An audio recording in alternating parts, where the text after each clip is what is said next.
ಹಾಗೇನಾದ್ರು ನಮ್ಮ ಶ್ವೇತಂಗೊಂದು ಮಗು ಆಗ್ಬಿಟ್ರೆ ಆ ದೇವ್ರಿಗೆ 101 ತೆಂಗಿನಕಾಯಿ ಹೊಡಿಸ್ತೀನಿ ರೀ. ಇದ್ಯಾಕಳಂದ್ರೆ ಶ್ವೇತನ ಜೊತೆಗೆ ನೀವು ಹೋಗ್ಲಿಲ್ವಾ? ಶ್ವೇತ ಜೊತೆನಾ?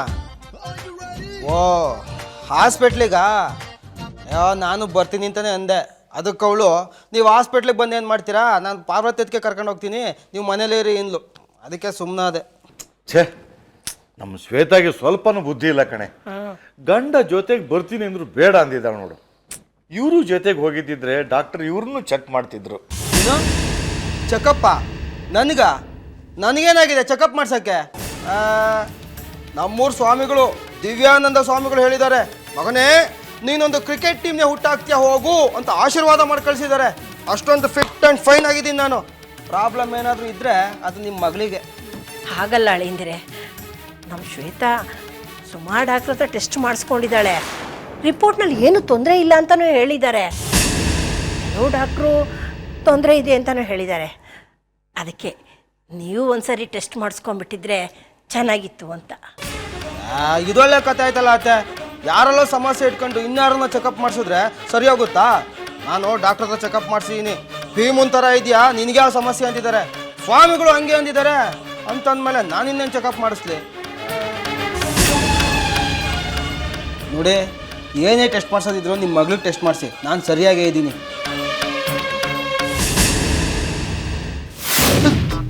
ಏನು ಮುದುಕ್ರೋ, ಮಕ್ಕಳಾಗದೆ ಹೋದ್ರು ದೋಷ ಇರೋವ್ರ ಮಗಳ ಜೊತೆ ಇದ್ದೀನಲ್ಲ ಅನ್ನೋ ಗೌರವನೂ ಇಲ್ಲ ಇವ್ರಿಗೆ.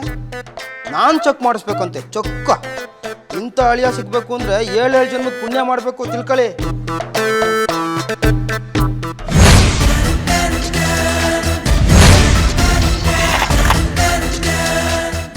ಅಯ್ಯೋ ಪಾಪ, ಒಂಟಿ ಕೈಯಲ್ಲಿ ಕಷ್ಟಪಡ್ತಾ ಇದ್ದಾಳೆ.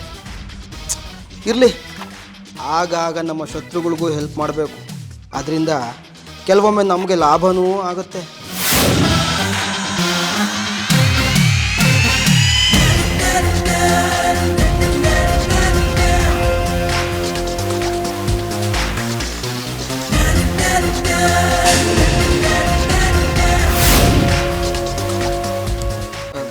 ಅಲ್ಲ ಚಿನ್ನು, ಯಾಕೆಷ್ಟು ಭಯ ಪಡ್ತಾ ಇದೆಯಾ?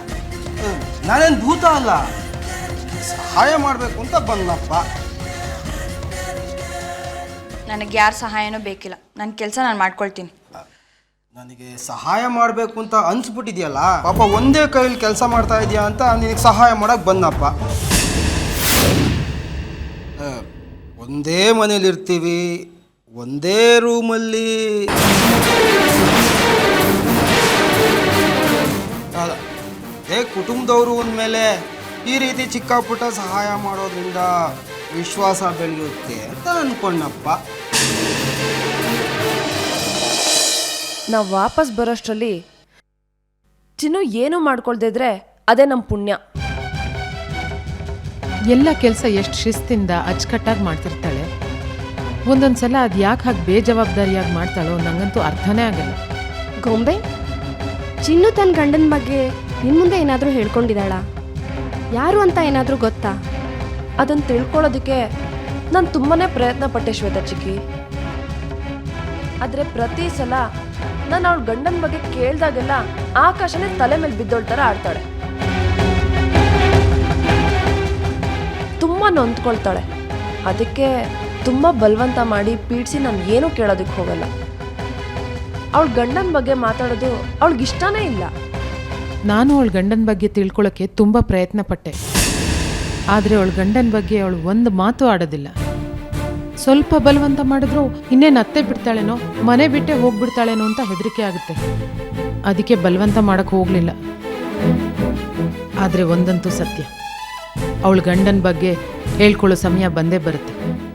ಆವಾಗ ಎಲ್ಲ ಎಳೆ ಎಳೆಯಾಗಿ ಹೇಳ್ಕೊಳ್ತಾಳೆ, ನೋಡ್ತೀವಿ. ಅವಳ ಗಂಡನ ಬಗ್ಗೆ ಅವಳು ಮಾತಾಡೋಕ್ಕೆ ಇಷ್ಟಪಡಲ್ಲ ಅಂದರೆ ಅವನೆಂಥ ಕ್ರೂರಿ ಇರಬೇಕು ಅಲ್ವಾ? ಎಷ್ಟು ಕಷ್ಟ ಕೊಟ್ಟಿರಬೇಕು, ಎಷ್ಟು ನೋವು ಕೊಟ್ಟಿರಬೇಕು. ಇಲ್ಲ ಚಿಕ್ಕಿ, ಆ ಕಾರಣಕ್ಕೆ ಅವರಿಬ್ರು ದೂರ ಆಗಿದ್ದಾರೆ ಅಂತ ನನಗನ್ನಿಸ್ತಿಲ್ಲ. ಅಕಸ್ಮಾತ್ ಚಿನ್ನು ಗಂಡ ಹಿಂಸೆ ಕೊಟ್ಟಿದ್ದೇ ಆಗಿದ್ರೆ ಅಪ್ಪಿ ತಪ್ಪಿನಾದರೂ ಅವಳ ಗಂಡನ ಬಗ್ಗೆ ಮಾತಾಡಿರೋಳು, ಅವನು ಕೊಟ್ಟಿರೋ ಹಿಂಸೆ ನೆನೆಸ್ಕೊಂಡಿರೋಳು.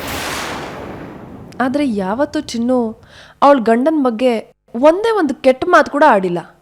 ಹಾಗಾದ್ರೆ ಮತ್ತಾಕೆ ಅವಳನ್ನ ಬಿಟ್ಟಿದ್ದಾನವನು? ಅಂಥ ಚಿನ್ನದಂಥ ಹುಡುಗಿಯಿಂದ ದೂರ ಇರಬೇಕು ಅಂದರೆ ಅವನೆಂಥ ದುರದೃಷ್ಟವಂತ ಇರಬೇಕು ನೋಡು.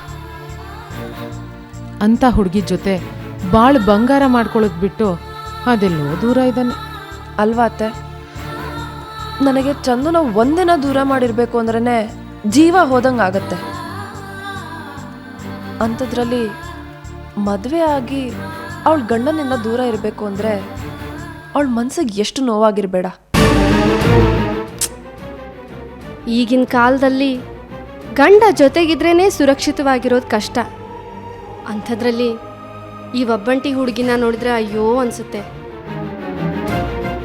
ನಾವೇನು ಸದ್ಯಕ್ಕೆ ಅವಳಿಗೆ ಆಸರಿಯಾಗಿದ್ದೀವಿ ಸರಿ, ಅಕಸ್ಮಾತ್ ಅವಳೊಬ್ಳೇ ಇರೋ ಹಾಗಿದ್ದಿದ್ರೆ ಏನಾಗಿರ್ತಿತ್ತು? ಹೆಣ್ಣು ಅಂದರೆ ಆಟದ ವಸ್ತು ಆಗಿರೋ ಈ ಕಾಲದಲ್ಲಿ ಯಾವ ಪಾಪಿ ಕಣ್ಣು ಅವಳನ್ನ ಸುಟ್ಟಾಕ್ತಿತ್ತೋ ಏನೋ. ನನಗೆ ನಿನ್ನ ವಿಶ್ವಾಸದ ಅವಶ್ಯಕತೆನೂ ಇಲ್ಲ, ನನಗೆ ನಿನ್ನ ಸಹಾಯನೂ ಬೇಕಿಲ್ಲ. ನನಗೆ ನನ್ನ ಕೆಲಸ ಹೆಂಗೆ ಮಾಡ್ಕೋಬೇಕು ಅಂತ ಚೆನ್ನಾಗಿ ಗೊತ್ತಿದೆ. ಅರೆ ಸಿಟ್ಟಾಗುವಂಥ ಕೆಲಸ ನಾನೇನು ಮಾಡಿದೆ ಇವಾಗ? ಅಲ್ಲ, ಎಲ್ಲರ ಜೊತೆನೂ ಖುಷಿಯಾಗಿ ಸಂತೋಷವಾಗಿ ಚೆನ್ನಾಗೇ ಇರ್ತೀಯ. ನಾನು ಅಂದರೆ ಮಾತ್ರ ಯಾಕೆ ಹಿಂಗೆ ಮುಖ ಮುರಿತೀಯ? ದುಷ್ಟರನ್ ಕಂಡ್ರೆ ದೂರ ಇರು ಅಂತ ನನ್ನ ತಾತಮ್ಮ ಹೇಳಿದಾಳೆ. ಕೊಚ್ಚ ಜೊತೆ ಸಹವಾಸ ಮಾಡಿದ್ರೆ ಜೀವನನು ಕೊಚ್ಕೊಂಡೇ ಹೋಗುತ್ತೆ ಅಂತಲೂ ಹೇಳಿದಾಳೆ. ಅಲ್ಲ ಚಿನ್ನು, ಹಳೇದನ್ನೆಲ್ಲ ಮನಸ್ಸಲ್ಲಿ ಇಟ್ಕೊಂಡು ಮಾತಾಡಬೇಡ. ನೀನು ಕಷ್ಟದಲ್ಲಿದೆಯಾ ಅಂತ ತಾನೇ ಹೆಲ್ಪ್ ಮಾಡೋಕ್ಕೆ ಬಂದೆ. ನೋಡು, ನನ್ನಲ್ಲೂ ಅದು ತುಂಬಾ ಇದೆ. ಅದೇ ಅದು ಮನುಷ್ಯತ್ವ, ನನ್ನಲ್ಲೂ ಅದು ತುಂಬಾ ಇದೆ. ಸಹಾಯ ಮಾಡಿದಾಯ್ತಲ್ಲ, ಇನ್ನಿನ್ನು ಹೋಗ್ಬೋದು. ಮತ್ತೇನಾದರೂ ಸಹಾಯ ಬೇಕಾದರೆ ಕೇಳು, ನಾನು ಇಲ್ಲೇ ಇರ್ತೀನಿ. ಹಾಂ, ನನಗಿನ್ನೂ ಅಂಥ ದುರ್ಗತಿ ಬಂದಿಲ್ಲ. ಚಿನ್ನು,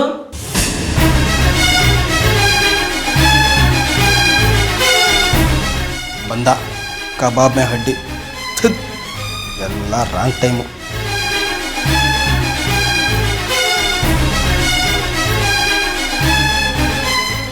ಚಿನ್ನು,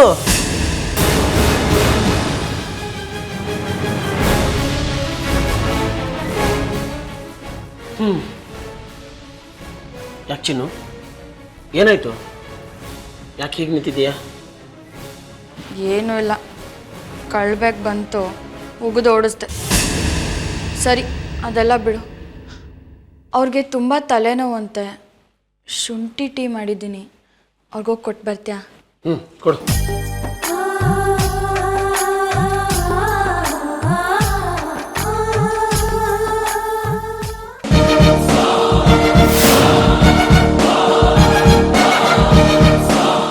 ನಿಂತ್ಕೋ ಕುಮುದ,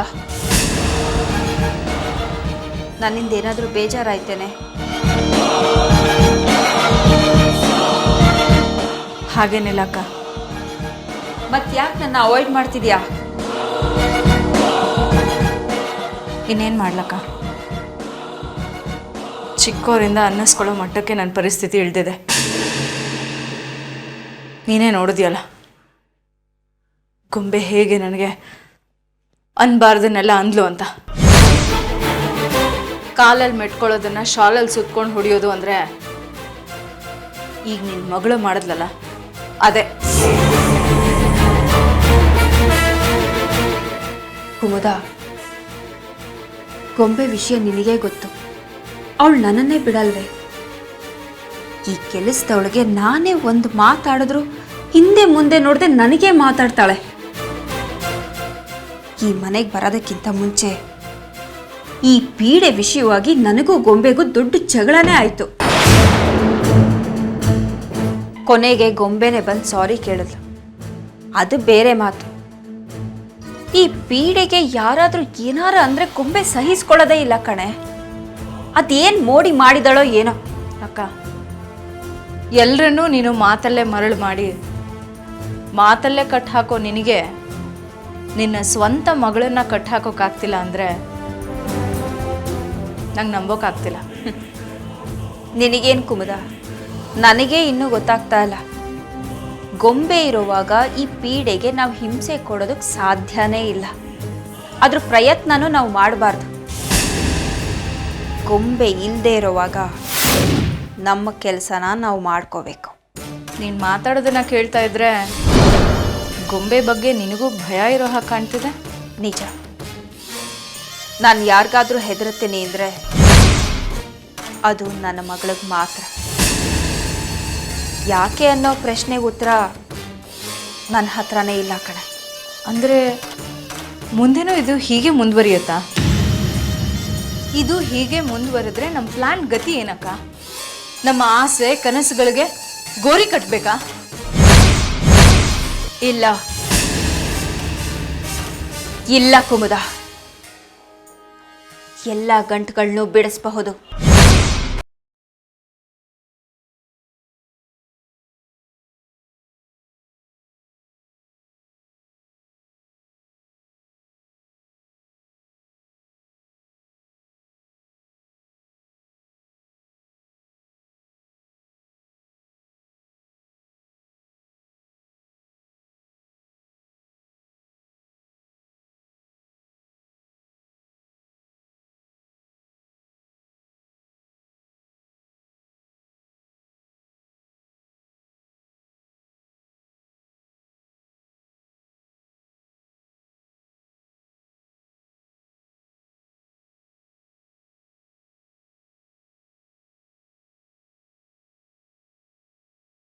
ಗೊಂಬೆ ತಾನಾಗ್ ತಾನೇ ಈ ಪೀಡೆ ಕುತ್ತಿಗೆ ಹಿಡಿದು ಆಚೆ ಹಾಕ್ತಾಳೆ.